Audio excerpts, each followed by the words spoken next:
Dear students, இன்னைக்கு நம்ம voltage and current in pure resistive circuit எப்படி இருக்கு அப்படிங்கறத பார்க்க போறோம். So before that, what is a pure resistive circuit அப்படின்னா அதுல இண்டக்டரோ அல்லது கெப்பாசிட்டரோ இல்லாம நம்ம ஒரு சர்க்யூட்டை டிசைன் பண்றோம் அப்படின்னா அது பியூர் ரெசிஸ்டிவ் சர்க்யூட் அப்படின்னு சொல்றாங்க. இப்ப பார்த்தா ஒரு ஏசி சோர்ஸ் இருக்கு, ரெசிஸ்டன்ஸ் ஆர் கனெக்ட் ஆயிருக்கு. ஸோ இது வந்து ஒரு பியூர் ரெசிஸ்டிவ் சர்க்யூட் அப்படின்னு சொல்றாங்க. இந்த ரெசிஸ்டிவ் சர்க்யூட்ல நம்ம வந்து வோல்டேஜும் கரண்ட்டும் எந்த மாதிரி டிராவல் ஆகுது அப்படிங்கிறத தான் பார்க்க போறோம்.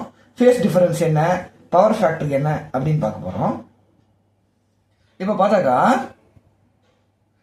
ஒரு பியூர் ரெசிஸ்டிவ் சர்க்யூட்ல என்ன ஆகுது அப்படின்னா வோல்டேஜும் கரண்ட்டும் இன் ஃபேஸ் ஒரே மாதிரி ஒரே டைம்ல ஆரம்பிச்சு ஒரே டைம்ல முடிக்கும், அதே டைம்ல நெகட்டிவ் ஆஃப் சைக்கிள் ஆரம்பிச்சு அதே டைம்ல முடிக்கும். ஓகே, அந்த மாதிரி தான் டிராவல் ஆகும். த face difference between voltage and current is zero. அதாவது ஃபேஸ் ஆங்கிள் வந்து ஜீரோ.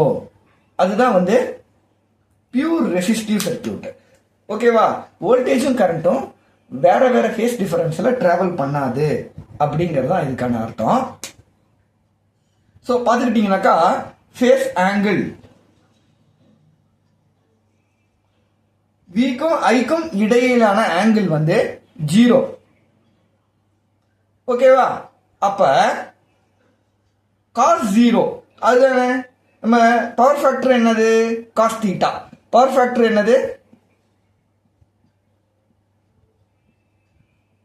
Cos theta.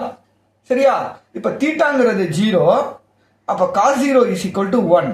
அப்பனா பவர் ஃபேக்டர்ங்கிறது ஃபார் பியூர் ரெசிஸ்டிவ் சர்க்யூட்ல 1 அப்படின்னு கிடைக்கும். ஓகேவா?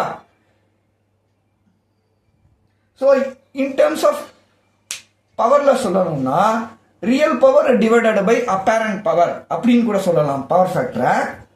ஸோ அதுதான் உங்களுக்கு இப்படி கிடைக்கும். பவர் ஃபேக்டர் இப்படி கூட சொல்லலாம்.